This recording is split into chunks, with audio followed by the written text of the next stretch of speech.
नमस्कार।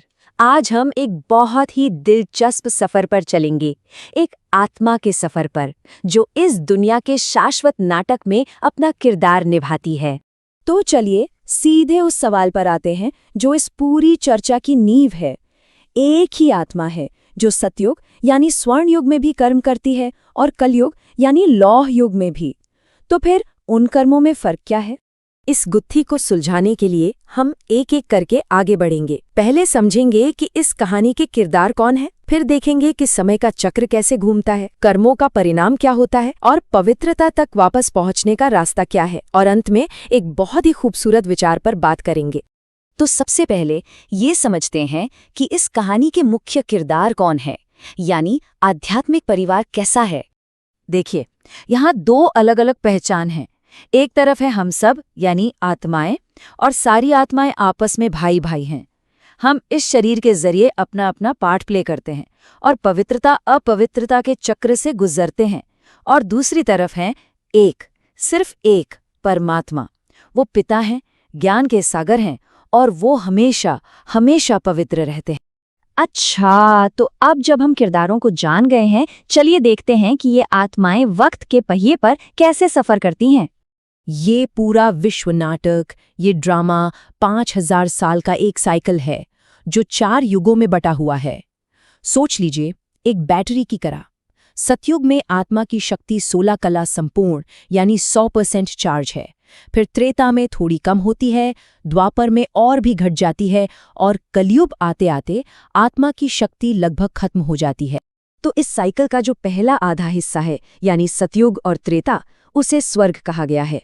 वो लक्ष्मी नारायण जैसे देवी देवताओं की दुनिया है जहां कोई दुख या विकार नहीं होता।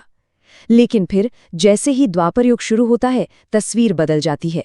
अब ये रावण का राज्य है जहां 5 विकारों का राज चलता है और दुनिया में दुख और अशुद्धता भर जाती है। तो इस गिरावट का, इस बदलाव का असर क्या होता है? सबसे बड़ा असर पड़ता है हमारे कर्मों पर। कलयुग में हम जो भी करते हैं वो अब सिर्फ कर्म नहीं रहता, वो बन जाता है वे कर्म। क्यों? क्योंकि अब हर काम के पीछे कहीं ना कहीं काम, क्रोध, लोभ जैसा कोई विकार छिपा होता है, और इसका नतीजा दुख और कर्मों का बंधन।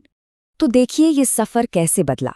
सतयुग में कर्म अकर्म थे, मतलब उनका कोई अच्छा या बुरा बंधन नहीं बनता था।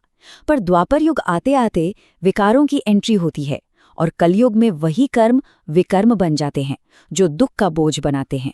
लेकिन क्या ये गिरावट हमेशा चलती रहेगी? नहीं, इसके लिए एक दिव्य नुस्खा भी बताया गया है। एक रास्ता है वापस अपनी असली पवित्र अवस्था में जाने का। इसे समझाने के लिए एक बहुत ही खूबसूरत उदाहरण दिया गया है 24 कैरेट सोने का। सोचिए, एक आत्मा जब शुरू में आती है तो वो बिल्कुल 24 कैरेट सोने जैसी होती है, एकदम शुद्ध, कोई मिलावट नहीं। पर फिर क्या होता है? हजारों साल, जन्म दर जन्म, इस सोने में विकारों की मिलावट शुरू हो जाती है। काम, क्रोध, लोभ की मिलावट, और धीरे धीरे उस 24 कैरेट सोने की चमक और कीमत दोनों ही कम हो जाती है। तो ये सारी मिलावट साफ कैसे होगी? इसके लिए एक बहुत ही खास, एक अनोखा समय आता है साइकिल के बिल्कुल अंत में। इसे कहते हैं संगम युग। ये वो छोटा सा पल है जब कलयुग खत्म हो रहा है और सतयुग आने वाला है। और यही वो वक्त है जब परमात्मा यानी पिता आकर मदद करते हैं। इस छोटे से अनमोल समय में पिता आकर ज्ञान देते हैं।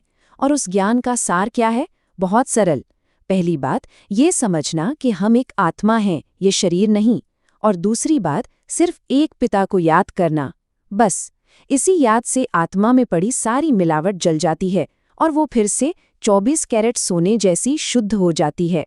तो इस पूरे ज्ञान का, इस पूरी समझ का मकसद क्या है? मकसद है दुख से निकलकर खुशी में आना, अपनी अंदर की स्थिति को पूरी तरह बदलना।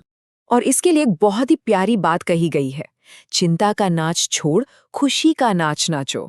ये सिर्फ एक लाइन नहीं है, ये एक आशीर्वाद है, एक न्योता है कि अब चिंता करना बंद करके खुशी से जीना शुरू करें।